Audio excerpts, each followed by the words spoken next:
Hello दोस्तों, Hindustan Unilever के बारे में बात करेंगे। डिविडेंड को लेकर इंपॉर्टेंट डेट्स आ चुकी है, उसके बारे में हम बात करेंगे।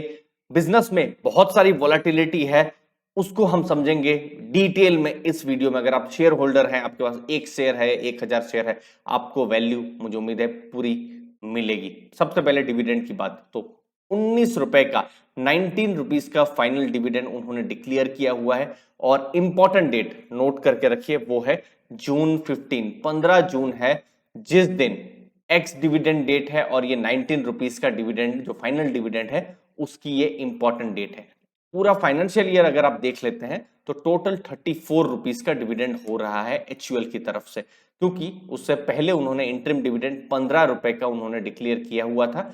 उसकी पेमेंट वैसे हो चुकी है 12 नवंबर को, तो वो पेमेंट हो चुका है 15 रुपए का। तो अभी 19 रुपए का जो डिविडेंड है फाइनल डिविडेंड है। अब यहां पर एजीएम होने वाला है, वो भी बहुत जल्दी जून में ही होने वाला है, जून 23 को, जहां पर डिविडेंड जो है फॉर्मली रिकमेंड होगा, अप्रूव होगा। और एजीएम के बाद ये जो डिविडेंड है 19 रुपीज का पर शेयर, ये पेमेंट की प्रक्रिया शुरू हो जाएगी। तो ये इंपॉर्टेंट चीज रही एचयूएल के डिविडेंड की। लेकिन डिविडेंड एक पार्ट है, दूसरा पार्ट है बिजनेस, और वहां पर बहुत सारी वोलेटिलिटी है, शेयर प्राइस में बहुत सारी वोलेटिलिटी है, उसको भी हम समझेंगे।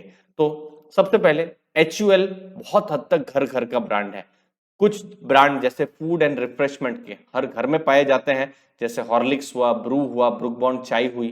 फिर ब्यूटी और पर्सनल केयर के कुछ ब्रांड जैसे ग्लो एंड लवली हुआ, डव हुआ, पॉन्ड्स हुआ, क्लिनिक प्लस हुआ। इनमें से कौन सा प्रोडक्ट आप यूज करते हैं कमेंट सेक्शन में जरूर बताइएगा। फिर होम केयर के ये सब ब्रांड, सर्फ एक्सल, व्हील, रिन, विम, कंफर्ट, डोमेक्स, तो ये सब ब्रांड कौन ओन कर रहा है? आज एचयूएल ओन कर रहा है।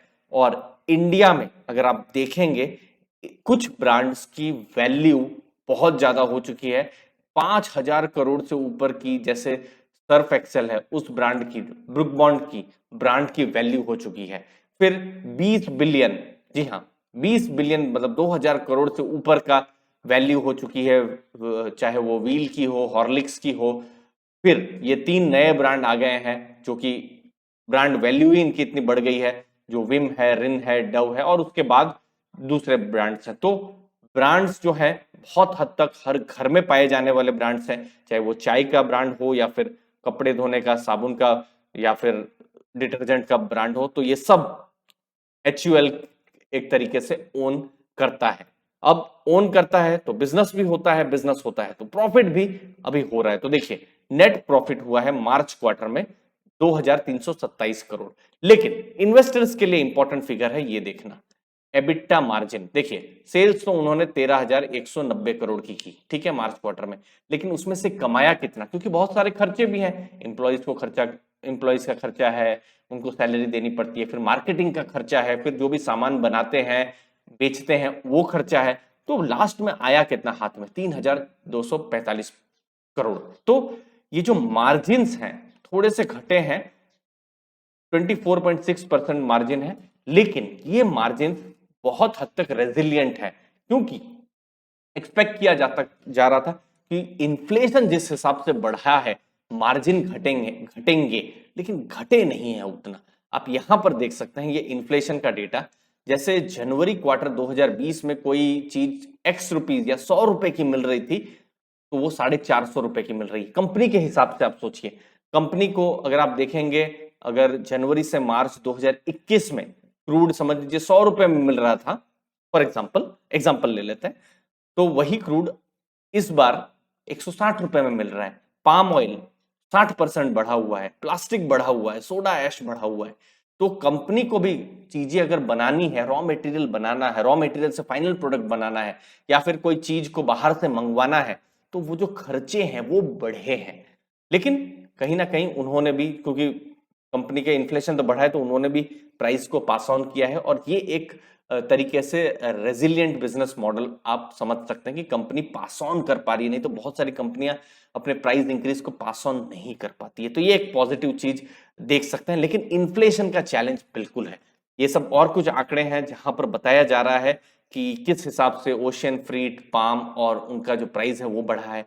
अब तो इन्फ्लेशन के कारण फेड भी बहुत एग्रेसिव हो गए हैं, रेट बढ़ाना शुरू हो गया है, आरबीआई ने भी रेट बढ़ा दिए हैं। तो ये सब चीज अभी चैलेंज है, और ये चैलेंज है तो कंपनियों के लिए भी चैलेंज है। इसलिए जून क्वार्टर जब भी रिजल्ट आएंगे जुलाई अगस्त में, तो बहुत ही इंपॉर्टेंट रहेगा कंपनी ने क्या किया है। अब इसका फर्क कहां पड़ा है? इन्फ्लेशन, अब देखिए पेट्रोल के दाम बढ़ गए, डीजल के दाम बढ़ गए, अब भी ये सब जो चीजें खरीदते हैं दाम बढ़ गए, तो कहीं ना कहीं क्या होगा, लोग थोड़ा कम यूज करेंगे। तो वही चीज ये डेटा बता रहा है कि वॉल्यूम के हिसाब से यहां पर जो है एफएमसीजी का वॉल्यूम ग्रोथ कम हो रहा है। तो अगर शॉर्ट टर्म में देखेंगे, बिजनेस चैलेंज तो है ही, दोनों साइड से है। एक जगह में इन्फ्लेशन का चैलेंज है कंपनी के लिए, और दूसरी जगह में लोग शायद चीजें खरीद भी नहीं रहे हैं, क्योंकि ऐसा तो नहीं है ना कि इन्फ्लेशन बढ़ गया है तो शायद सबकी सैलरी भी उस हिसाब से बढ़ गई है। रूरल एरिया में स्लो डाउन है, वॉल्यूम्स उस हिसाब से यहाँ पर कम हो रहे हैं। तो ये एक चैलेंज है कंपनी के लिए जो बिल्कुल इन्वेस्टर को ध्यान में रखनी है। लेकिन मिड टर्म में, एटलीस्ट अगले कुछ सालों में चीजें क्या अच्छी हो सकती है, तो कंपनी का मानना है अट्रैक्टिव चीजें हो सकती है, क्योंकि डेमोग्राफिक्स बहुत ही फेवरेबल है, लोग कमा रहे हैं, पैसा आ रहा है, फिर एफएमसीजी का कंजम्पशन बढ़ता ही रहेगा, तो ये सब कुछ पॉजिटिव चीजें है ही। फिर उसके बाद उन्होंने मार्केट शेयर भी ग्रो किया हुआ है, मार्जिन भी उन्होंने एक्सपांड करने का उनका एक तरीके से लॉन्ग टर्म में जब इन्फ्लेशन कम होगा तो वो भी पॉसिबिलिटी है। तो ये सब कुछ चीजें एचयूएल के बिजनेस को एक रेजिलियंट बिजनेस मॉडल बनाती है। बट हाँ, शॉर्ट टर्म में चैलेंज है, और ऐसा नहीं है कि एचयूएल के बिजनेस में ही चैलेंज है। इन्फ्लेशन का चैलेंज हमने अलग अलग स्टॉक मार्केट के, आप देख लीजिए किस हिसाब से मार्केट में पैनिक और गिरावट हुई है 2022 में अलग अलग दिनों में।